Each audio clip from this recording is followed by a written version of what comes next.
the Labour Party has made a great deal of wanting to hold us to account over the transition period and any possible extensions. Would she note, along with me, our surprise that there's only one Labour backbencher in this debate, bearing in mind the importance they attach to this issue? Thank you, Sir Roger. Yes, I thank my honourable friend for that point. He makes a very good point. And in fact, we've seen this time and time again for the opposition. They're constantly crying out that we need more time, we haven't had enough time to scrutinise it, and yet when we've got the time, it's a sea of empty benches. And we've seen that so many times. You know, it's not the first time we've seen this. We haven't even got the actual front bench spokesman, the shadow Brexit secretary. There's a lack of interest, and I honestly wonder. It wouldn't matter how much time we gave them, they still would never want us to actually honour the will of the British people. So I'm afraid it's a fig leaf, of course.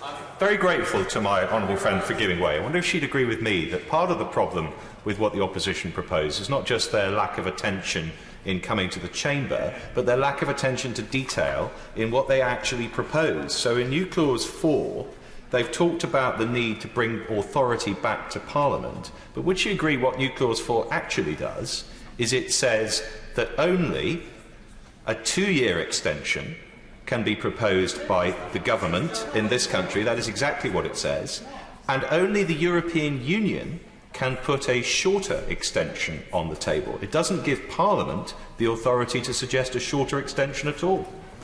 Rachel Maclean.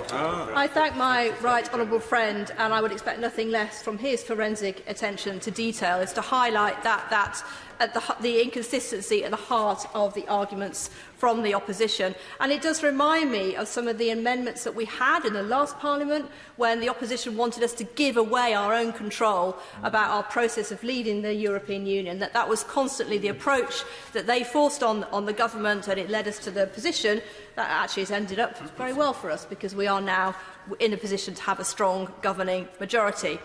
And I think that the response that I've had from my constituents in Redditch since I've been fortunate enough to be returned to this place, and since I've been out and about on my travels speaking to them, is people are just so happy that we can finally get this process concluded. And I think the reason for that is where I do agree, actually, with the opposition, is that we do all need to reach out now across the benches. We do need to put the division behind us.